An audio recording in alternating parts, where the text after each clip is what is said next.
November the 16th. Rise and shine, rise and shine. This is Coffee Talk. I'm Wesh 2. First warning, meteorologist Eric Burris. Good morning, good morning, good morning. Two big weather stories we are tracking. First, the latest on Sara. Tropical storm still in Central America, still impacting friends and family down there. Unfortunately, a big flooding event for them.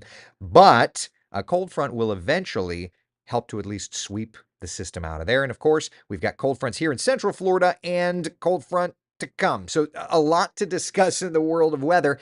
And don't you worry, I've got you covered. But let's start with the latest on Sara, just because certainly so many people are curious about it. Here's the latest statistics. 7 a.m. intermediate advisory. Remember, with standard time now, we go back to a 7 a.m. or 7 p.m., 1 p.m., 1 a.m. intermediate advisories, and of course 4 a.m., 4 p.m., 10 a.m., 10 p.m., full advisories. Blah. All right, 45 mile per hour winds. It is stationary. The system is not moving at all. It's just sitting and piling up rain for our friends in Central America. Up next will be Mexico, and eventually Sara completely weakens and becomes a remnant low in the Gulf of Mexico. And then that's frankly when things get interesting, because as Sara lifts into the Gulf of Mexico, looking ahead to like mid this week, it lifts into the Gulf of Mexico, and as it does so, it merges with the next cold front. That's 8:30 Tuesday morning. That will eventually bring that moisture to us, and it looks like Wednesday is going to end up being a chilly start.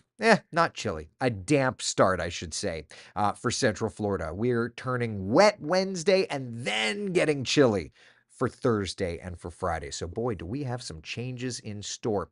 The good news when it comes to Sara, the model's continuing to keep the system weak. Here's a look at the latest intensity guidance. And can I just add, like on a nerd basis, this is hard coding that I have been trying to adjust for years and years, and I have struggled to do so because of the way that the coding is written. And finally, yesterday, not only was I able to change the models that it plots, but I was also able to add models. So our intensity model plots are much more, it's got all the latest models, all of the intensity models, which is fantastic. That's what I've wanted.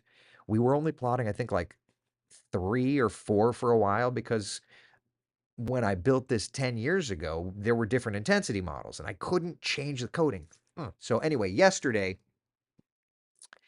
finally got it done. So I think that Tony told me to wait. I think I've got like 11 or 12 models displayed there. He didn't want, there's like 25 intensity models. He wanted these specific. So we'll start with these and go. Anyway, it's more, for next year's hurricane season. But like for me also, figured it out. That's a big deal. So anyway, I'm excited about that. All right, so that's the intensity models, keeping it weak. And I think that that's the important part, is all the way through it coming across our area, models are keeping it weak. And that is, that's the good news, okay? Okay, so that's the latest when it comes to Sara. For Central Florida's case, we're calling Wednesday impact weather because there is gusty rains, and it says timing too early to tell. I'll change that to, um, give me a minute. I'll change that first half of the day because that's kind of what it's looking like. Timing first. Oh, caps lock first.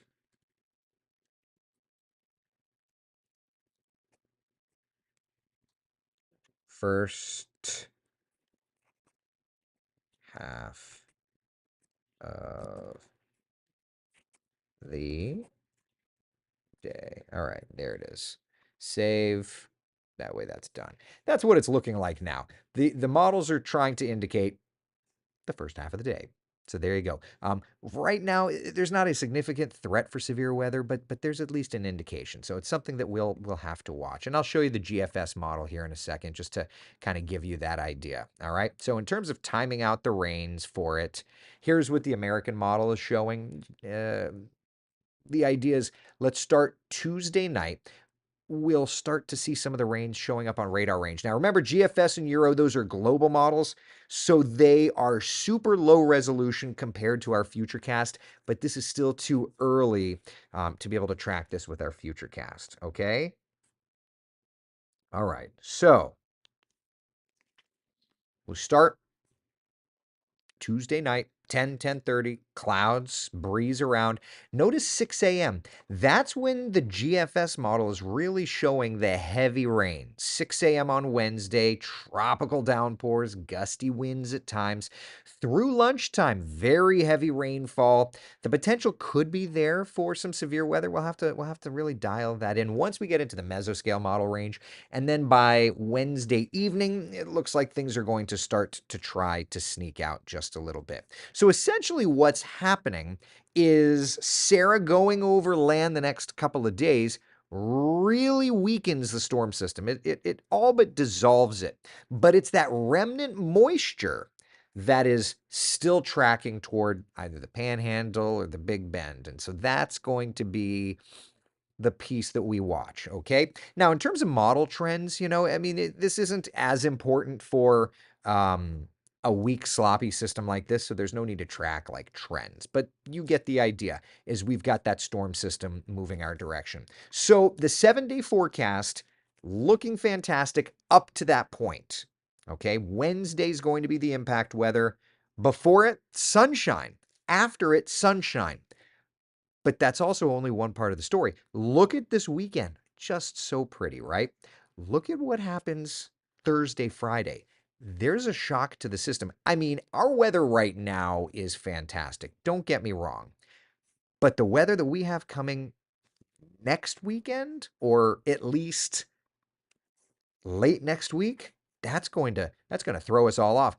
It's really the tale of two cold fronts. Today's cold front puts us where we should be. Next week's cold front puts us way below where we should be. 68 degrees will be our high temperature forecast for next Friday. And the morning low temperatures? How's about the upper 40s for the first time since March the 20th? No, it won't be a record, but y'all, it's going to get chilly. Chilly Willy. So let's look at those temperatures, okay? Let's start with Friday morning. All right, because that's going to be the cooler morning. So let's just do it. Waking up Friday morning, 43, 48, 50, depending on where you are. Yowza. And then Friday afternoon, yeah, that's fall, y'all. I am here for it. All right. So, 7-day forecast looking fantastic, keeping us beautiful the next couple of days. Rain chances rising on Wednesday, and then getting chilly, chilly, chilly Thursday, Friday. All right. I'm going to cut it a little short today. I've got a couple of other things to work on. Be the sunshine in someone else's day. Thank you for hanging out for, even if it's a little bit of a briefer version. Thank you for hanging out for Coffee Talk.